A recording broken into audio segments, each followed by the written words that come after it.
Do you ever lie in the dark, the day's exhaustion sinking into your bones, and suddenly realize that the greatest battles aren't fought in the daylight, but in the silence just before sleep? It's when the world goes quiet that the whispers start, the whisper of regret, the echo of inadequacy, the cold dread that tries to steal your peace. We close our eyes seeking rest, yet often find ourselves standing naked before the adversary, feeling entirely alone on the road home. Why is the hour of rest so often the hour of profound vulnerability? Because the enemy understands the power of a heart at rest. If he can steal your sleep, he can steal your strength, and if he can steal your peace, he makes the journey home impossible. Tonight, we are going to talk about the single-sentence accord declaration of faith that the forces of darkness absolutely despise. A truth so simple yet so authoritative that it guarantees your rest. It is not a complicated ritual, nor does it require Latin or burning sage. It requires one thing only: a profound, wholehearted surrender of authority. The true power of this specific prayer lies in its immediate establishment of ownership. When we go to sleep, we often feel like the owner of our own brokenness. We hold tightly to the mistakes of the day, the worries about tomorrow, and the heavy awareness of past wounds. In spiritual terms, holding on to these things is equivalent to granting jurisdiction to the adversary. You are saying this territory is still contested ground. But the moment we transition from the striving soul to the sheltered child, the dynamic shifts entirely. Think of the devil, or any negative force, as a squatter. He only operates where he perceives ownership is confused, or where a door has been left ajar by unresolved resentment or unmanaged fear. He doesn't fear our strength, he fears our weakness, surrendered to God's strength. The words the enemy truly dreads are those that declare, unequivocally and without apology, "I am yours, and this ground is yours." This is the core prayer of radical surrender.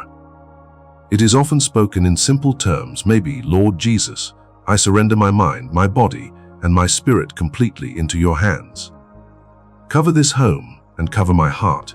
Tonight I cease striving, and I rest under your unconditional love." When you pray this, you are not simply asking for a favor, you are enacting a spiritual real estate transfer.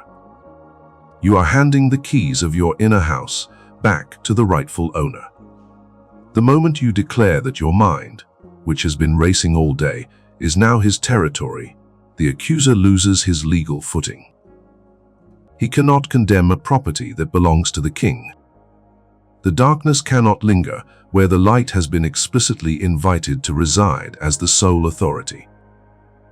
Many people try to fight fear directly, wrestling with the shadow in the dark, but the victory is rarely found in the fight. The victory is found in the simple, childlike act of handing the heavy sword back to the Father and saying, "I cannot hold this anymore. You take it, I just want to go to sleep." This act of faith, of laying down the burden of self-protection, is a demonstration of ultimate faith. And it is the single greatest spiritual threat to the kingdom of fear. The moment you say, "I cease striving," you are stepping out of the battle and into the illuminated window of the house. You are exchanging the cold, lonely road for the warmth of the fireplace. You are allowing the great physician to apply the soothing balm to the wounds you accumulated during the day. Do you recall the profound relief when, as a child, you finally admitted you couldn't fix something, and an adult stepped in and calmly took charge? That is the essence of this prayer. It is a humble acknowledgement of human limitation and an explosive declaration of divine strength. You are not strong enough to defeat the darkness perpetually, but the one who lives in you has already won. So tonight, before you allow the inevitable worries of the morning to begin their advance, make this deliberate declaration: "I release every debt I feel I owe, every resentment I hold, and every fear about tomorrow. I place them at the foot of the cross, and I now rest in the truth that your love is my shield." This is the prayer the adversary fears, the sound of a tired soul finally resting in unbreakable trust, claiming the sanctuary of unconditional love. When you rest in him, you are inaccessible to the whispers of doubt because your soul is covered. Your identity is secure. Your journey is protected. You are home, even while you sleep. The battle is already finished, my friend, and your victory is found not in performance, but in surrender. Allow your rest to be an act of worship, a living testament to the fidelity of the one who holds the stars and guides your steps. Now, if this message has illuminated even one corner of your dark room, if it has brought a sense of the warm oil of healing to a hidden wound, please consider extending this light to others. Don't think of clicking the like button as a mechanical action.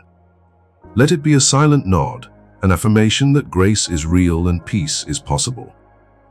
If you know someone still walking alone on the outer edges of the cold road, share this message. Let your share be the flick of the porch light, guiding a wary traveler towards safety. And subscribing to the journey home is not merely tracking a channel, it is stepping fully into the circle of family.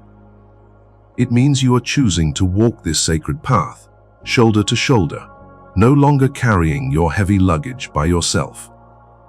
Join us in this living room of faith, where every story is heard, every tear is accepted, and the warmth of unconditional love is always on.